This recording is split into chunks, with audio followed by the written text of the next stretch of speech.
enregistrement. Bonjour à tous, bienvenue dans un nouvel épisode de Marketer Moment. Aujourd'hui, nous accueillons Anne-Carole Keun, qui est la cofondatrice de Colette et qui avant ça a sévi pendant de nombreuses années dans le marketing, de énergie à chauffeur privé, devenu captain, devenu Freenao, Frishti, puis Swile et depuis quelques semaines, quelques mois chez Colette. Colette qui est une app qui permet d'avoir accès à Internet partout dans le monde, pas cher. Voilà, génial. Alors, donc, un parcours qui est à la fois très telco, mobilité et qu'on va dire et avec un peu et un peu food, mais surtout le sujet qu'on voulait aujourd'hui, dont on voulait parler aujourd'hui, c'est comment est-ce que globalement, quand on adapte les codes du B2C à un monde B2B, ce que tu as vécu avec Swag, et puis un sujet de fond qui est est-ce qu'aujourd'hui B2C et B2B en marketing, ça ne devient pas la même chose? Ce qui est intéressant, c'est que si on parle de l'énergie, est-ce qu'on peut considérer que tu faisais du marketing B2C, B2B? Il y avait, enfin, on s'est connus à l'époque, il y avait un peu du B2B pour les clients qui étaient des annonceurs, et puis du B2C notamment dans la mobilité, dans le énergie mobile. Et aujourd'hui, si tu devais un peu résumer ton approche du marketing jusqu'à aujourd'hui, déjà de par ton expérience, du B2C et du B2B, puis un peu donner cette vision avant qu'on se dise, ok, si les codes du B2C et du B2B sont en gros devenus les mêmes, ben, quels sont-ils aujourd'hui et quels seront-ils demain? Eh ben, salut Guillaume, déjà je suis contente d'être là, franchement, Voilà. après toutes ces années. Donc on commence par une bonne question. En effet, il y a souvent eu cette dichotomie, comme tu le disais, entre B2B et B2C, parce qu'on avait un marketing qui était vraiment segmenté par audience. Et donc dès lors que les audiences n'étaient pas les mêmes, il fallait trouver absolument des canaux différents et donc des messaging différents. La réalité, c'est que on est tous des consommateurs finaux, que tu vendes au directeur des achats ou aux jeunes ou aux seniors, bah, finalement, il y a toujours à la fin un consommateur. Et ce qui compte plus que tout, je pense, c'est de réussir à bien positionner la marque et à trouver le bon storytelling. Et une fois que tu as trouvé le bon storytelling, ensuite, il faut trouver les bons canaux pour adresser justement ce message. Et donc, je pense que voilà, il y a eu un peu un mélange des genres et donc une espèce de division des canaux en se disant bah, si j'adresse du B2B, il faut forcément que j'aille parler dans des médias professionnels, alors que si j'adresse le B2C, bah, il faut que j'aille dans les médias, Ouais. les grands médias. Or, tout le monde prend le métro, tout le monde regarde la télé, tout le monde va au cinéma, tout le monde est sur les réseaux sociaux. Donc finalement, il n'y a plus du tout de frontières entre ces canaux-là. Et ce qui compte le plus, c'est vraiment réfléchir au positionnement de ta marque. Mais alors, du coup, ça pose plein de questions. C'est-à-dire que, effectivement, est-ce que tu dirais que c'est parce que aujourd'hui tout est sur Internet? Est-ce que tu dis, parce qu'en gros, tu dis, il y a une cible, tu dois avoir ton message, tu as une cible, une segmentation. Mais si je prends l'exemple d'un service B2B, faire une campagne dans le métro pour un service B2B, est-ce que tu n'as pas un coût GRP, ou je sais pas comment on peut le dire, mais est-ce que tu n'as pas un coût qui est très élevé? Parce que fondamentalement, pourquoi est-ce qu'on le distingue aussi? C'est aussi pour une question de performance. Et que tu dis faire Bien une sûr. campagne d'outbound LinkedIn pour une cible d'expert comptable B2B très précise, tu vas au moins pouvoir t'assurer de la pertinence de ta cible, la cible à laquelle tu t'adresses, mais surtout du coût que tu vas engager. Alors que si demain tu dois faire une campagne métro dans le B2B pour une activité B2B, est-ce que c'est pas un peu est-ce que c'est pas cramer un peu du cash pour moins de pertinence? Alors, je pense qu'on se trompe complètement de débat. Et je pense qu'il y a, toutes les semaines, j'ai des dirigeants de start-up qui me disent est-ce que tu penses que c'est une bonne idée de faire une campagne dans le métro? Parce que j'ai vu que vous aviez fait ça Ouais. pour Swile ou pour d'autres marques B2B et ça avait l'air de marcher. Mais c'est pas du tout la question, en fait. La question n'est Ouais. pas du tout de se dire est-ce que c'est une bonne idée de faire une campagne dans le métro? C'est déjà qu'est-ce que vous avez envie de raconter sur votre marque? Et notamment dans la tech. L'avantage, c'est que les gens ont beaucoup réfléchi autour du produit. Donc, en fait, beaucoup autour des features, donc des fonctionnalités du produit. Et donc, on est rentré dans un monde où, justement, on était là pour simplifier et pour réinventer totalement des marchés. Et donc avec tous ces nouveaux métiers de product owner, product designer et tout ce qu'on connaît, en fait, on est rentré dans le monde de la fonctionnalité et de la feature. Et donc du coup, les marques ont eu tendance à ne raconter que leurs features. Mais en fait, les consos s'en fichent complètement des fonctionnalités de tel ou tel produit. Ce qui les intéresse, c'est de savoir quel bénéfice ils vont avoir à utiliser ce produit. Je crois que c'est Steve Jobs qui disait ne demandez pas à vos consommateurs ce dont ils ont besoin, ils n'en ont aucune idée. Il faut vraiment... Enfin, ce qu'ils veulent, vous avez besoin de leur donner ce dont ils ont besoin. Et ça, ils ne l'ont pas encore identifié. Et dès lors que tu n'as pas réussi à faire tout ce travail de positionnement, et ben en fait, tu vas pas réussir à aller chercher vraiment le bon message à adresser à tes consos. Et une fois que tu as ton bon message, tu vas pouvoir te poser la question de sur quel canal je dois délivrer ce message. Je sais pas si tu te souviens à l'époque quand Niel arrive avec Free et vient avec ses forfaits complètement cassés, sa campagne de pub, c'est juste une pièce de 2 euros où il fait l'analogie entre une pièce de 2 euros et un forfait de téléphonie mobile. Personne n'avait jamais vu ça avant, et donc là commence à se mettre en place ce fameux bouche à oreille qui fait que ça démultiplie ton message. Et il a commencé par une campagne média qui était la dernière page du Monde ou du Parisien, je sais plus ce qu'il a fait. Il s'est pas posé la question de tiens, je vais acheter plein de GRP le plus possible. Non, je vais acheter le moins de GRP possible, mais je sais que le message sera tellement impactant que du coup ça va se diffuser et que je vais aller voir ce qu'on appelle le earned media, donc tout le média que je vais générer gratuitement par ce bouche à oreille. Ah ouais, un point hyper important, c'est effectivement on parlera certainement d'investissement, mais c'est que cet effet-là fait qu'en fait on s'en fout de combien on paye pour lancer la campagne à partir du moment où en fait c'est cohérent avec une chose que tu dis et qui est le point de départ, c'est que est-ce qu'on ne distingue pas B2B, B2C précisément parce qu'en B2B on se dit le produit égale le positionnement.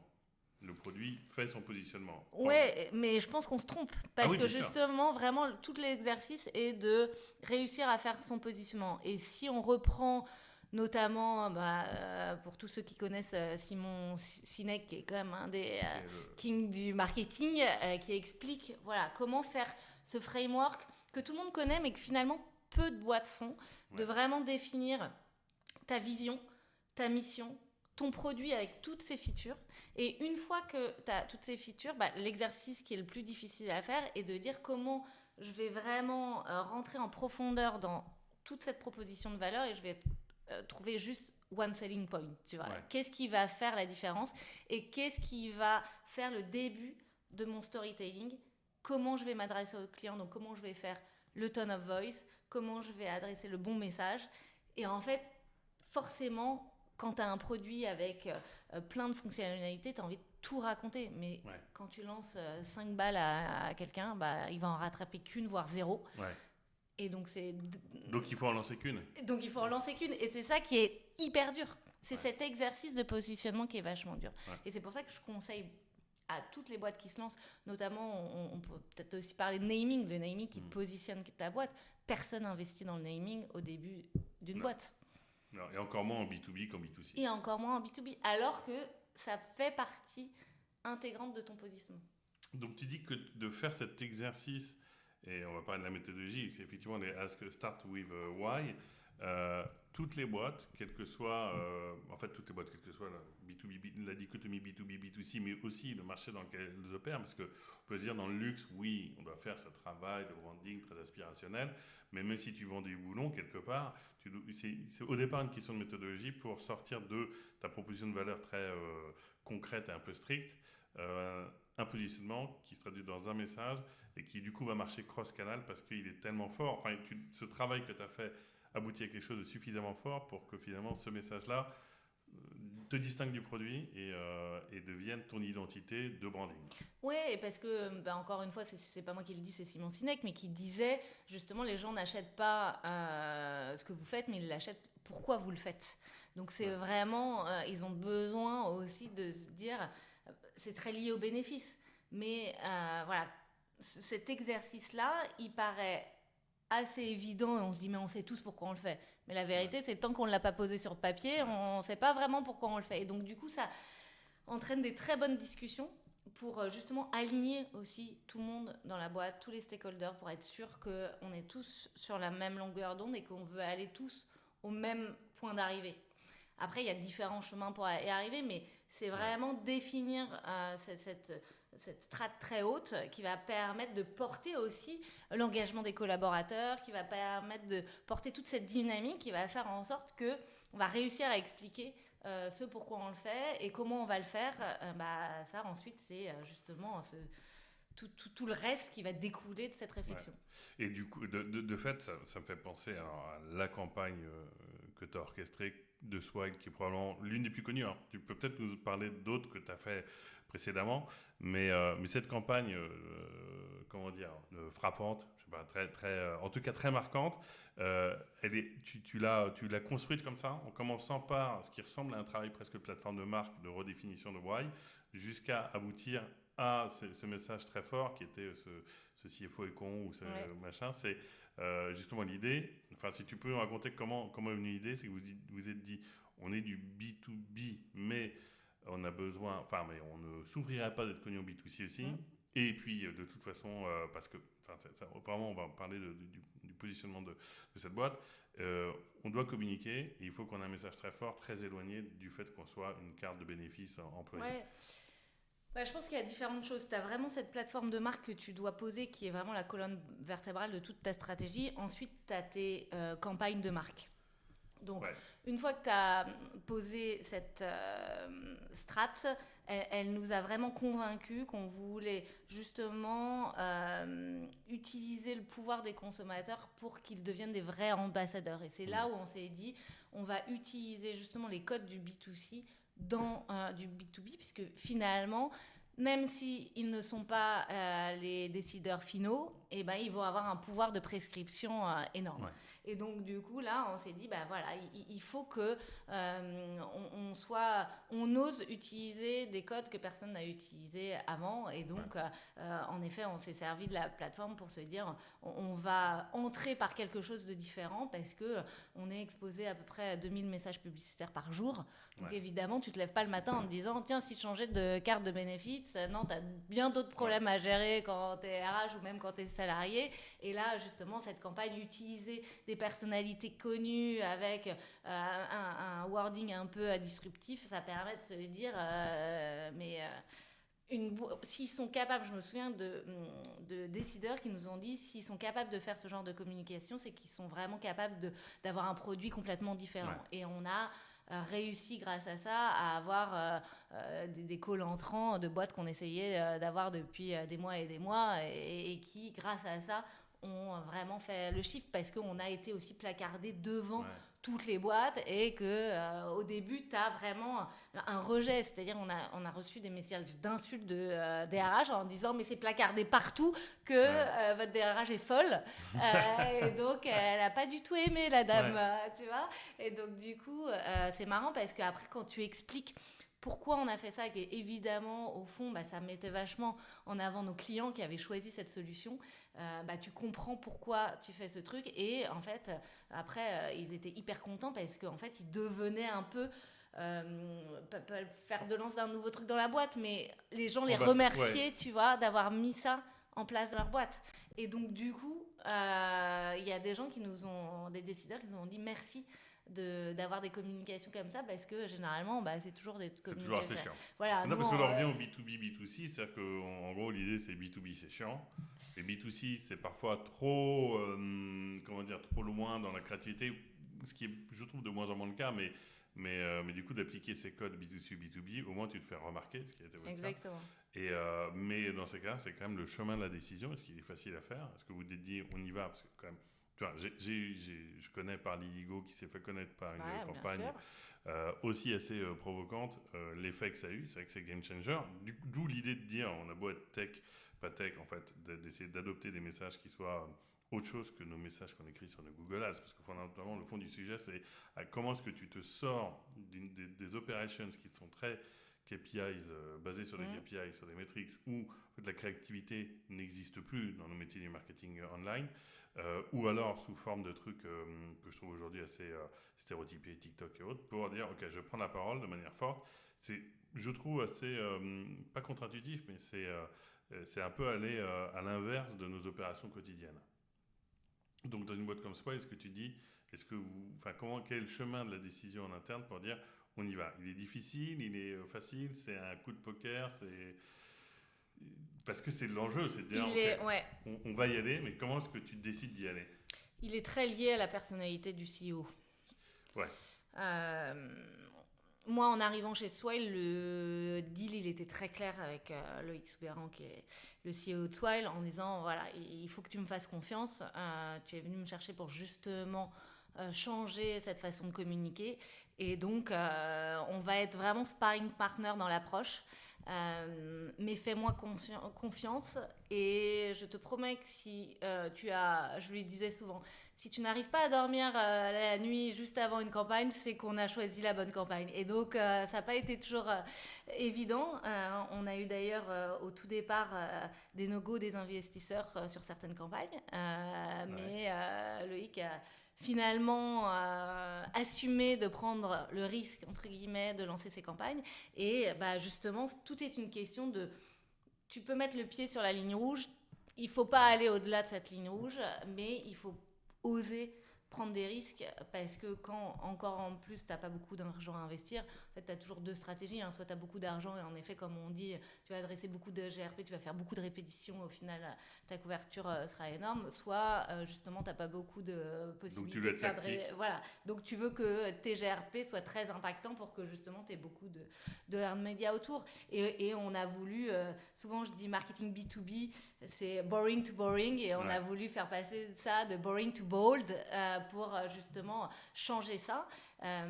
Et on a bien travaillé tous les deux, justement, on a une relation vraiment de confiance basée sur vraiment la compréhension de l'insight consommateur. Toujours revenir à justement ce qui va intéresser la personne que tu vas cibler, et non pas être auto-centré.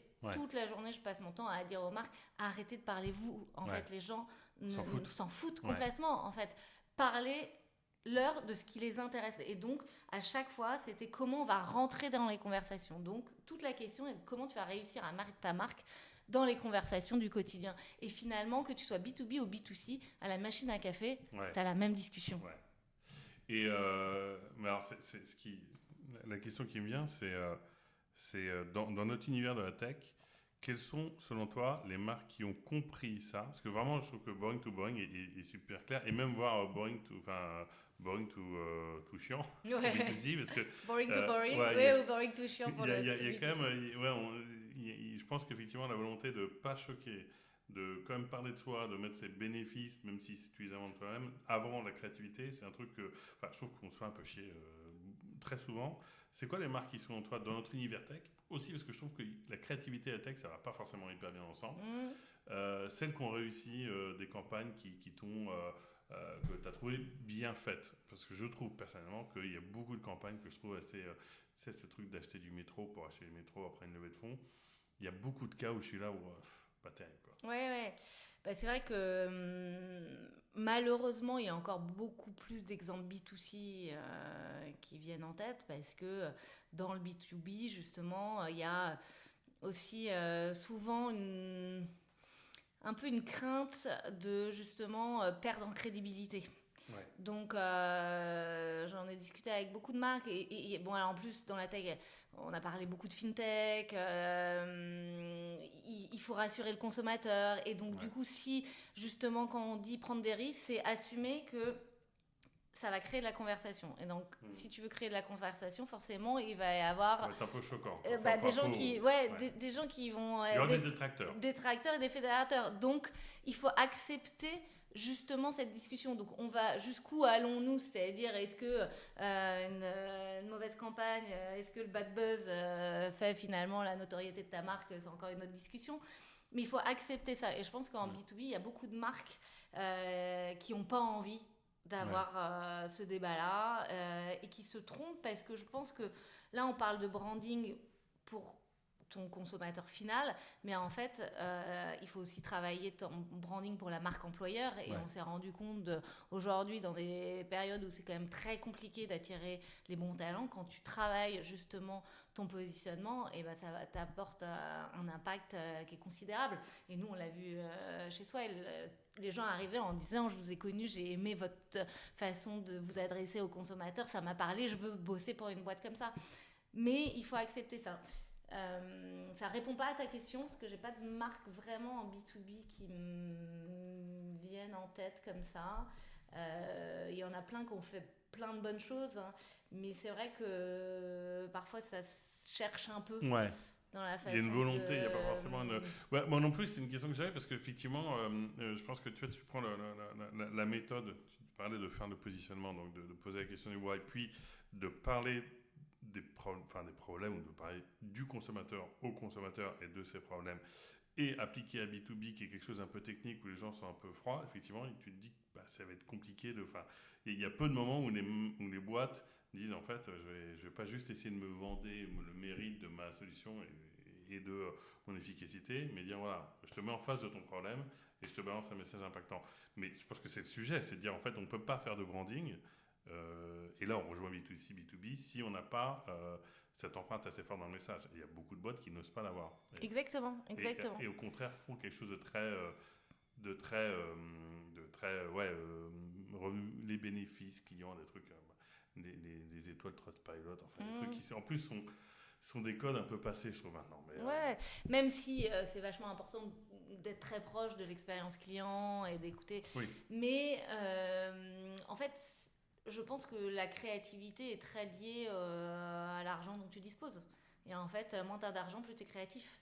Ah oui, tu dis ça, d'accord. Donc Okay. en fait, les boîtes B2B généralement sont quand même plus rentables que les boîtes B2C. En tout cas, c'est moins fluctuant.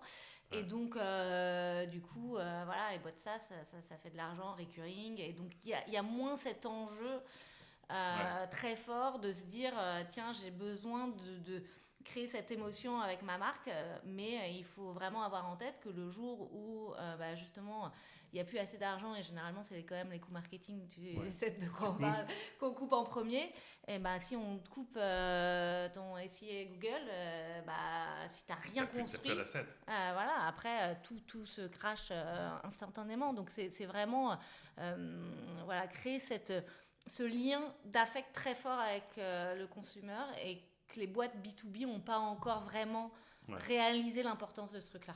Ouais, et alors, ça revient sur le deuxième point, qui sont les canaux.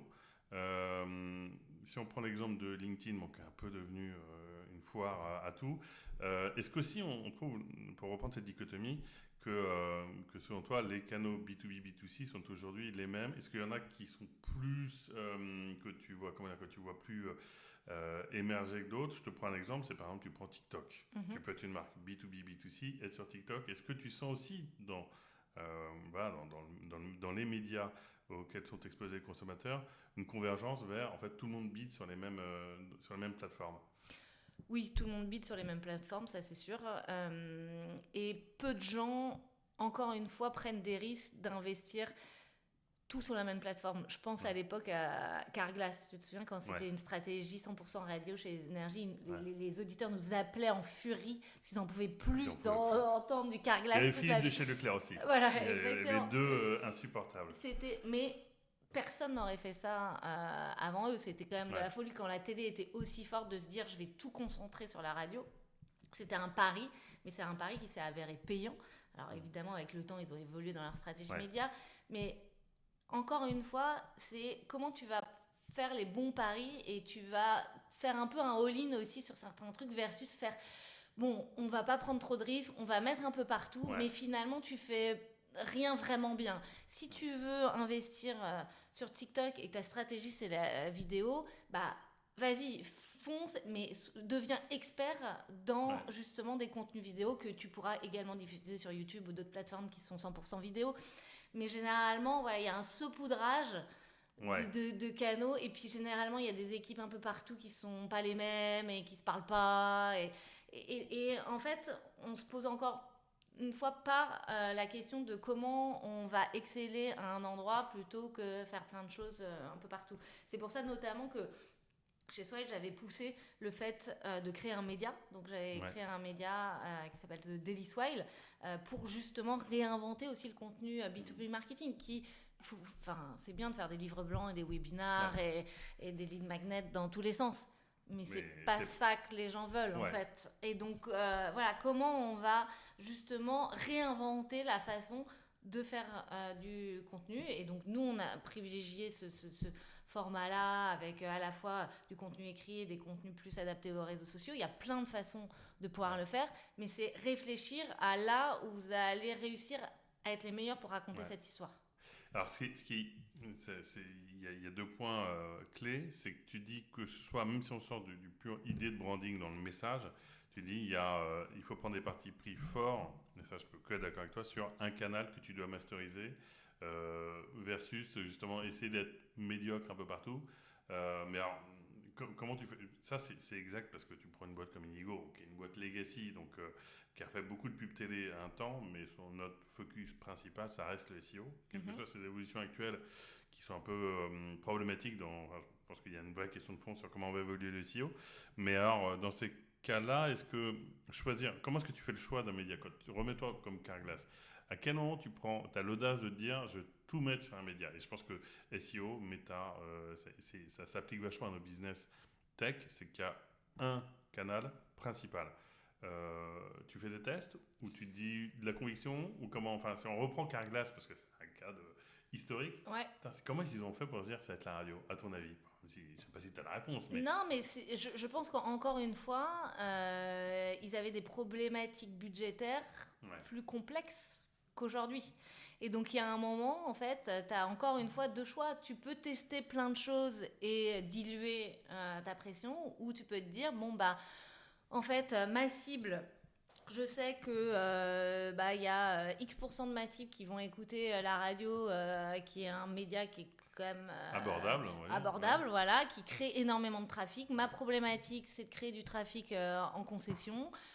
En plus, il faut que ils retiennent vraiment ce nom de marque avec le .fr qu'ils ont martelé. La radio, ça fait vachement de répétitions. Je vais pouvoir faire ça et je vais pouvoir justement avec des messages qui n'étaient pas très créatifs, mais avec ce jingle que... la pièce de 2 euros, quand même. Voilà, la pièce de 2 euros. C'est con, parce que €. c'est un tout petit insight créatif, mais tout le monde s'en souvient. Voilà, parce que il a été répété.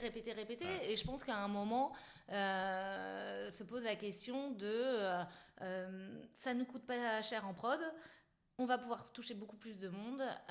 Et à un moment, sur une longue période, la probabilité de couvrir une majorité de ta cible, elle est là. Elle est importante. Et donc, du coup, tu fais le choix de se dire, bon, allez, Donc, c'est bon, tu dis, il y a un triptyque. Il y a, en fonction du budget que tu peux mettre, malgré tout, en fonction de ta capacité à toucher ta cible, et puis un peu dans la partie répétitive, c'est-à-dire te dire que tu sais à peu près que tu vas finir par masteriser ce truc-là. Tu vois ce que je veux dire, l'espèce de l'autre côté. Et si je dois faire le choix demain, je suis une marque B2C, ça on s'en fout, de dire je veux installer un branding, ok, quel est le canal qui correspond le plus à ma cible, que je peux me payer et où en gros je vais pouvoir faire un taux de répétition qui va finir par avoir un effet cumulé, un truc comme ça, parce que... ça c'est si tu prends le choix de ne pas investir énormément dans ton message créatif. Ouais. Et donc, pour des marques qui, justement, en B2B, ont envie de prendre moins de risques ou ont besoin de travailler un gros capital confiance, crédibilité, je pense que ça peut être vraiment intéressant d'aller là où les concurrents ne sont pas. Pour parler de Colette, qui est cette app pour avoir accès à Internet à l'étranger pas cher via la technologie d'eSIM, on est sur un marché avec 0 différenciation. Donc là, tout le monde parle exactement de la même chose, donc justement de cette techno eSIM. On est en train de se dire qu'il faut arrêter de parler d'eSIM. Personne ne sait ce que c'est. Tout le monde s'en fout en fait que tu passes par la technologie eSIM. Tout ce qu'on veut, c'est te dire en fait, tu vas arrêter de courir après ton Wi-Fi partout pendant tes vacances et tu vas arrêter d'avoir des factures hors forfait monstrueuses alors que tu n'as pas posé le pied dans le pays. Et donc du coup, comment on va réussir à justement choisir un message qui est différent. Donc là, on est en train de travailler et ça prend des semaines et des semaines de trouver le bon message et la bonne façon. Et là, je travaille notamment avec un copywriter pour trouver le bon insight et ensuite se dire, OK, cet insight-là, comment il va vivre au mieux? Est-ce il a besoin d'être incarné en vidéo? Est-ce qu'il va être incarné juste sur du sonore? Est-ce qu'au contraire, il a besoin d'aller très profondément et donc, du coup, il faudrait créer un média parce qu'il y a beaucoup, beaucoup de choses à dire? Tu vois, c'est toutes ces questions-là, tu te dis comment je vais le faire vivre au mieux. Et après, je pense qu'il faut vraiment le faire à fond parce que, je veux dire, des marques, on appelait ça le brain content. Du brain content, il y en a eu plein, mais tu fais 2 ans de brain content et puis après, il y a un autre directeur marketing, une autre directrice marketing, et puis tu arrêtes, puis tu changes. Enfin, comment on arrive à être consistant et on arrive à masteriser un canal. Nous, c'est ce qu'on avait fait à l'époque avec LinkedIn, où on s'était dit, on adresse le monde du travail, c'est un canal que personne n'a investi encore, on va justement créer une communauté pour 0 € et on a réussi à faire une communauté de 100 000 followers sur LinkedIn pour 0. C'est aussi l'audace d'aller choisir des nouveaux canaux. Qui justement aujourd'hui qui a été beaucoup l'exemple de TikTok plutôt B2C voire B2 je sais pas quoi parce que c'est surtout des inconnus qui sont venus qui ont créé leur propre canal. Ça me fait donc pour revenir sur Crête aujourd'hui tu te dis c'est soit Carglass soit Swile, c'est-à-dire tu sais pas si ça va être du message radio répétitif ou de la très jolie créa métro comme ce que vous avez fait pour Swile. Ouais, je pense que Carglass, ils ont osé justement avoir une stratégie média disruptive. Nous, on a osé avoir une stratégie créa disruptive. Donc, c'est 2 choses différentes. Évidemment, si tu arrives à coupler les deux, c'est encore mieux. Mais il faut vraiment partir du message. Et trop souvent parce qu'il y a des équipes qui sont séparées, tu as les équipes médias et les équipes créa. Et donc, ces équipes-là ne travaillent pas ensemble. Tu ne peux pas partir juste de ton brief média et ensuite aller vers la créa. Ça doit être vraiment un travail conjoint. Et d'ailleurs, quand tu vas au Brésil, par exemple, les agences créa font également le média. Chez nous, en France, tout est séparé. Donc, tu essayes de faire travailler des boîtes ensemble, mais à la base, dans plein d'autres pays qui sont beaucoup plus avancés que nous en termes de créativité, ils travaillent ensemble parce que ça ne doit pas être différencié. C'est vachement important, ça. Non, c'est vrai que... Et le pire étant qu'on a tendance à prendre l'inside créa, de le filer aux médias, et là, ça ne matche pas. Alors, mais des trucs aussi cons que des call to action qui manquent, ou des clips qui sont beaucoup trop longs pour être optimisés en passage télé, quoi. Exactement. Et pour revenir sur TikTok, par exemple, tu vois, une marque comme Carrefour a fait de TikTok son premier média pour toute la partie marque employeur. Tu ne dis pas que Carrefour, je ne sais plus combien ils ont de followers sur TikTok, mais c'est colossal. Ils ont investi énormément ce média-là pour la partie marque employeur. Et ça, c'est super smart. Ouais, c'est du branding. Enfin, c'est là qu'on revient sur le branding. C'est-à-dire que le branding ne dépend pas du canal. C'est-à-dire qu'on n'est pas obligé de faire du branding en télé ou en bus ou en métro. Il va dépendre de ce que tu disais du positionnement et ensuite de ta capacité à matcher ton positionnement. À savoir, là où est ta cible. Ouais, avec ta cible. Et alors, une autre question que j'avais, c'est qu'est-ce que tu penses de cette trend de devenir son propre média? C'est toujours marrant de dire ça dans un podcast parce que fondamentalement, on crée notre propre petit média. Tu penses que c'est... j'ai l'impression qu'il y a une tendance à ce qu'on conseille aux marques, et je me méfie souvent des conseils qu'on donne aux marques, de devenir leur propre média. Toi, tu l'as vécu avec Swile. C'est une bonne idée, une mauvaise idée, une tendance, un truc de fond. Moi, j'aurais tendance à dire que la raison pour laquelle on peut croire que ça va durer, c'est parce que l'éclatement des audiences fait que finalement, tu es obligé de t'en créer une toi-même. Tu as un avis sur ce sujet-là? Enfin, tu as un avis un peu biaisé dans la mesure où tu l'as fait, mais tu dois l'extrapoler à d'autres marques. Je suis assez convaincue que c'est l'avenir pour beaucoup de marques. Après, encore une fois, il faut différencier devenir un média et faire du brand content. C'est-à-dire que nous, chez Swile, on a toujours dit The Daily Swile est un média sur le monde du travail. Ce n'est pas un média sur Swile. Nous n'avons jamais parlé de Swile. Et c'est, je pense, la seule façon... Ah, vous n'aviez jamais parlé de Swile? Jamais parlé de Swile. La seule référence à Swile, c'est que le média s'appelle The Daily Swile. Donc, on fait une appropriation de marque. En revanche, c'est un média totalement... Pas totalement, mais en grande majorité indépendant, Parce que en fait les gens n'ont pas envie d'avoir un média sur la marque. Il y a plein de marques qui ont fait ça, qui sont adossées à d'autres médias pour justement avoir leur propre média, mais c'est pas leur propre média, c'est du brand content. Donc, non, c'est hyper clé de dire brand content, c'est quand tu balances justement, si tu balances du swag à toutes les pages, genre voilà comment on fait, c'est swag, mais là tu explores tu explores ton domaine, évidemment ton marché, mais vraiment comme si, en créant du contenu qui n'est pas lié à ta marque. Exactement. Et le meilleur exemple de ça, c'est Red Bull. Ouais. Ils ont réussi à faire, c'est une galaxie média autour de leur marque. Et ils ont, de manière très intelligente, je crois que ça s'appelle Red Bulletin pour leur magazine, toutes les expériences, tous les events et tout. Donc il y a à chaque fois un petit lien avec la marque. Et tout le monde dans son inconscient collectif a compris que Red Bull donne des ailes parce qu'ils sont allés très très loin dans ça. Mais tu vois jamais une canette. Mais tu vois jamais une canette, c'est pas ça. C'est comment tu exprimes vraiment l'ADN de ta marque. Ouais. Et donc, nous, c'est ce qu'on a voulu faire. Donc, si les marques sont pas encore prêtes à faire ça parce que ah bah oui, mais tu comprends, c'est quand même beaucoup d'argent investi et donc du coup, quand est-ce qu'on parle de mon produit? Non, mais c'est justement encore une fois, oser prendre ces décisions qui sont un peu contre-intuitives, mais qui au final, nous on l'a vu chez Swile, apportent une résonance énorme parce que justement, tu vas aider les audiences qui t'intéressent à... tu vas les éduquer progressivement, plutôt que de leur balancer une pression médiatique très importante. Exactement. Mais alors tu disais que c'est beaucoup d'argent, mais est-ce que fondamentalement aujourd'hui, avec justement la capacité de créer du podcast, de commencer à parler, de se lancer sur TikTok du jour au lendemain, est-ce que le coût marginal de production étant proche de zéro, encore plus avec l'IA, est-ce que toutes les marques devraient s'y mettre au fond? C'est un peu débile ce que je dis, mais tu vois, par rapport à Red Bull, c'est l'exemple de probablement milliards investis pour avoir un truc qui est extraordinaire, mais une petite marque, que ce soit de cosméto, de prêt-à-porter ou même une application marketing, dans la mesure où c'est techniquement faisable parce que ça coûte pas cher, est-ce que c'est un truc que tu dirais à tous les CMO de tester parce que l'audience de demain, tu dois en être propriétaire, ça va être ton audience.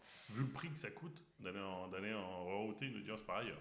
Bah, c'est exactement la même discussion que précédemment, c'est-à-dire qu'il faut faire des choix. Et donc nous, quand on a fait évoluer la marque d'une marque juste de bénéfices à justement vraiment cet engagement au travail, on s'est dit, en fait, encore une fois, il y a deux chemins. Soit on dépense des millions en pub 1, 2, 3 fois par an pour essayer d'expliquer ce nouveau positionnement, soit on met 3 fois moins d'argent pour constituer cette équipe qui va produire in-house et pour trahir aucun secret, on a investi la première année peut-être entre 500 et 600 000 euros pour faire cette équipe qui a produit des centaines de contenus, qui a développé une audience de plus de 100 000 personnes. Donc finalement, il faut faire ce choix, mais évidemment au début quand tu n'as pas beaucoup d'argent, soit tu le fais vraiment bien et tu as des équipes qui sont formées à faire aussi bien, à filmer, à monter, à incarner le média. Donc c'est beaucoup de temps justement pour trouver les bonnes personnes.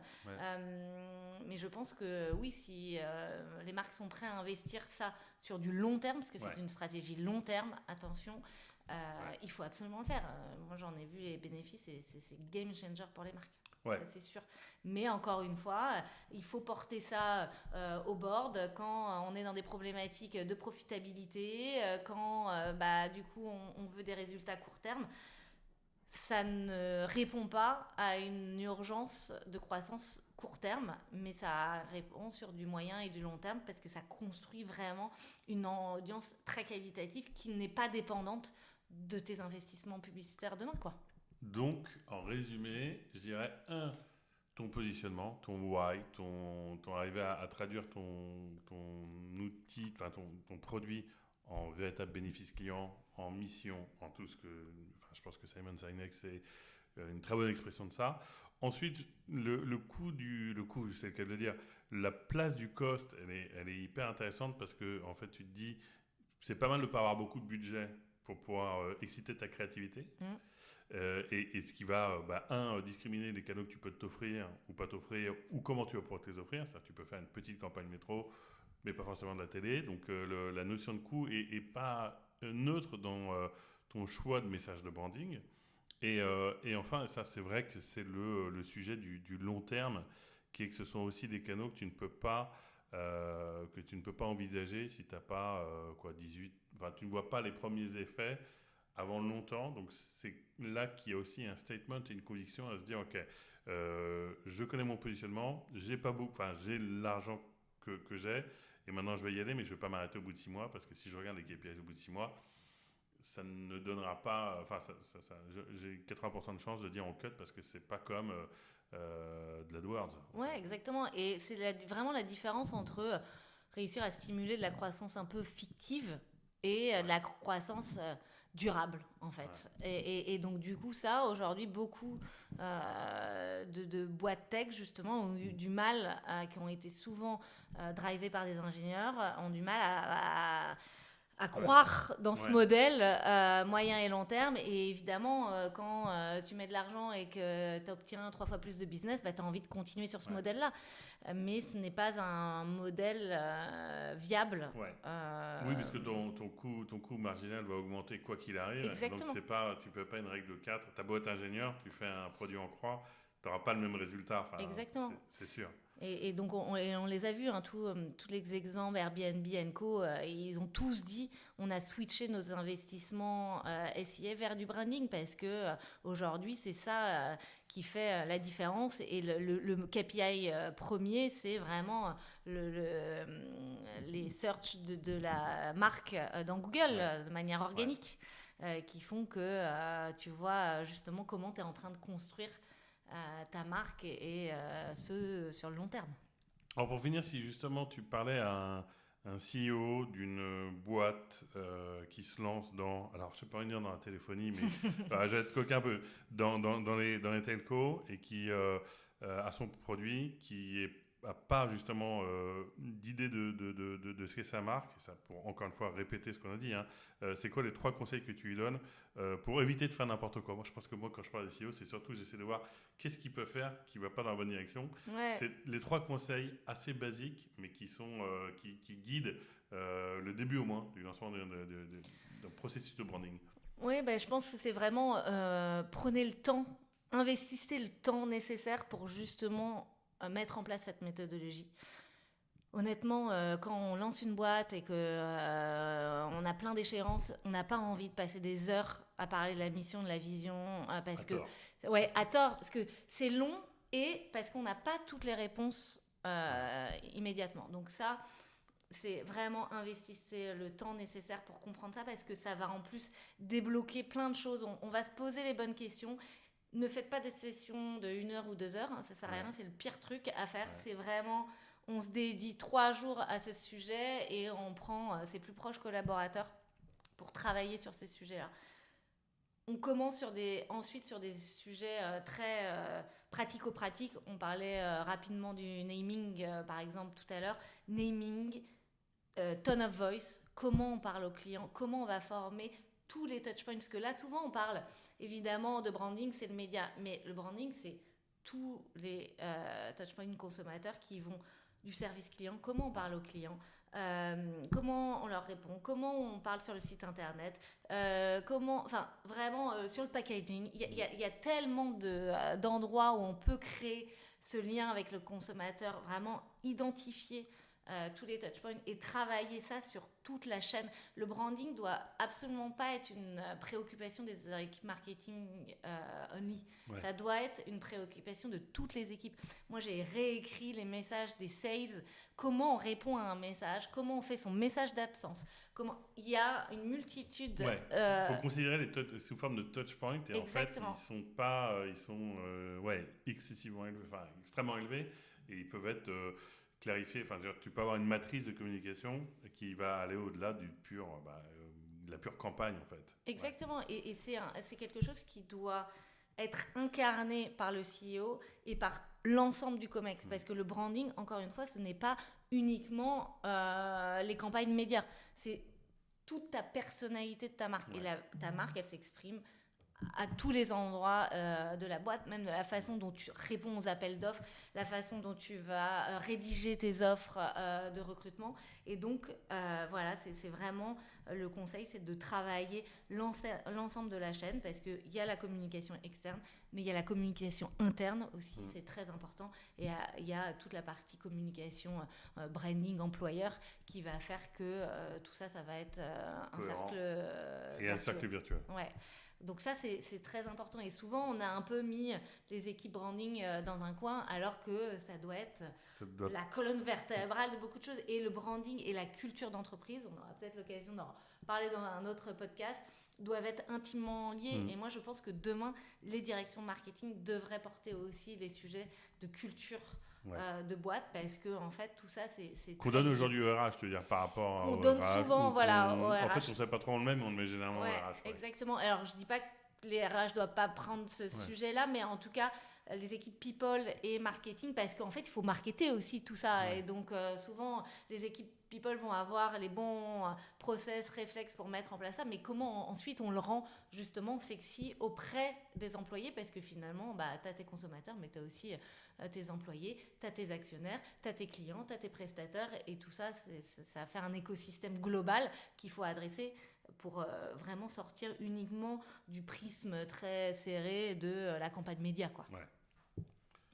Eh ben, écoute, super clair. Et moi, j'ai un troisième et dernier conseil, c'est quand même d'oser, non? D'oser, d'être assez audacieux, ça, parce que sûr, c'est quand ça, même la première limite dans la manière dont on communique, parce qu'on a beau avoir fait le point, avoir pensé à tous les touchpoints, on peut quand même ressortir un message qui est assez plat, parce qu'on a peur, parce qu'on n'ose pas, et je pense que oser sera toujours mieux que de faire un truc très stéréotypé, même si c'est facile à dire tel que je l'ai dit, mais il n'empêche que... Alors, je pense que ça convient pas à toutes les marques, mais en revanche, il faut définir justement sa personnalité et son tone of voice. Parce que tu peux avoir une façon de t'adresser au client qui t'appartient, qui soit pas non plus hyper disruptif, mais qui t'appartienne. En fait, c'est ça qui est important. Donc, très peu souvent, les directions marketing se sont posé la question de comment elles allaient communiquer à leurs clients. Chacun fait un peu son truc de son côté. Et si tu poses la question de « Tiens, est-ce que tu peux me définir la personnalité de ta marque ?» On est bien incapable de le dire. Et d'ailleurs, on voit bien que potentiellement, ça change en fonction des opportunités et des agences qui travaillent pour nous. Donc, c'est oser, évidemment, parce que quand on n'a pas beaucoup d'argent, une répétition va être beaucoup plus efficace. Mais surtout, la singularité, c'est ça qui va faire la différence, surtout dans des marchés où, justement, il y a moins de différenciation. Comment tu vas réussir à sortir du lot. Il y a une campagne que j'adore, je ne sais pas si tu t'en souviens, qui était la campagne Levi's, qui était... le visuel, c'était plein de moutons blancs avec un mouton noir au milieu, et qui était vraiment le symbole de la différenciation autour d'une compétition qui est exactement la même. Donc comment tu fais en sorte de te différencier de tous les autres qui en fait disent la même chose que toi, quoi. Génial. Merci beaucoup, Anne-Carole. Avec plaisir, Guillaume.